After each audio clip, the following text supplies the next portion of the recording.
President Assad, thank you for joining us on Sky News this afternoon. What do you think best reflects what's happening in the country at the moment?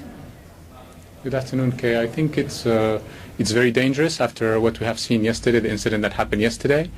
I have been in touch with people who are living actually right next door of the National Security Building, and who have, said that they haven't heard any bombing going on.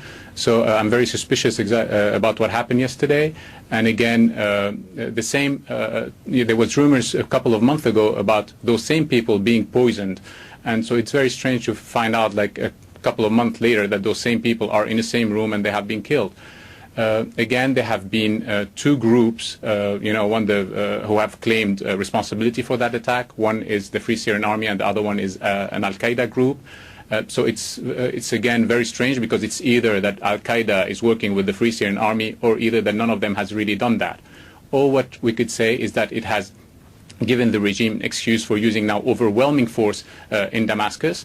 Fights have been going on non-stop. So I've spoken to people at 3 o'clock in the morning, and there were helicopters and tanks who were bombing, some areas in Damascus.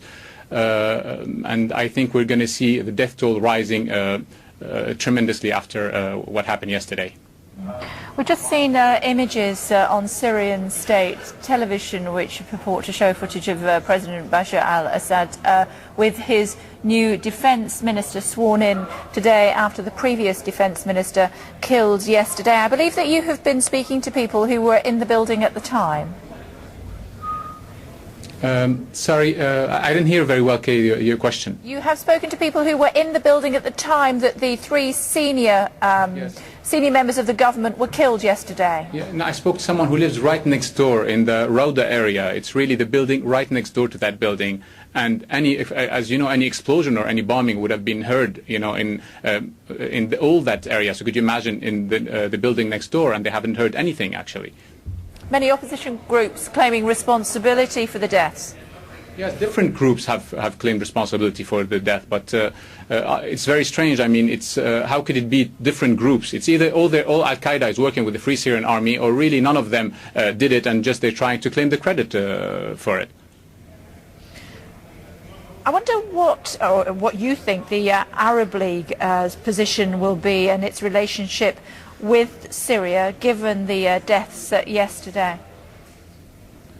I think that the Arab League doesn't have much to say today. As you know, and unfortunately, there was a Kofi Annan plan that everyone agreed on. And then a week later, at the Friend of Syria conference, they decided to arm the Free Syrian Army and give salaries to the to the Free Syrian Army. Well, this was not very helpful to the Kofi Annan plan. Because in the Kofi Annan plan it states that all sides should stop the violence, and how could you stop the violence from both sides if one side continues on being armed and trained and given money and equipment to fight? We have to really stand. The only way out of what's happening is to stand by the Kofi Annan plan, is to abide by the Kofi Annan plan. All sides should stop the violence, because the civil war that we have been speaking about and warning about for the past 17 months is really starting now. The civil war that I've been afraid of taking place in Syria, it's really starting now. It has started since yesterday.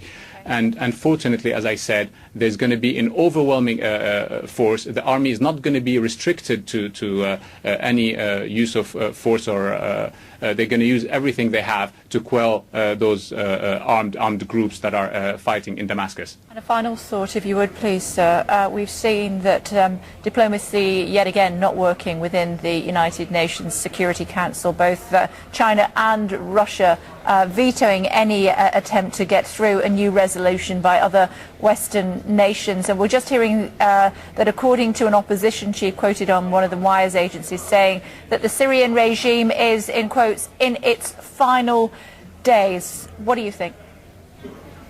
First of all, I'm not surprised by Russia's and China's stance, and they have. I've been saying again that they will not change. They will not change because they have their own interests, at risk, not only in Syria, but their own interests, that also including the U.S. missile shields, the NATO missile shields. It has also to do with what China perceives as the U.S. policy of encirclement. So they have many problems, on different fronts, and they're all using Syria as a proxy war. Unfortunately, as you have seen, there's 11 ships now, Russian ships who are in the Mediterranean. The U.S. fleet is also heading there. There's a lot of tensions. But I don't honestly think that these are the last days of the regime. I think in the country this is the beginning of a very scary stage in Syria, and we're going to see an escalation that we haven't seen before, unfortunately. Ribal Al Assad, thank you very much indeed for joining us. Thank you.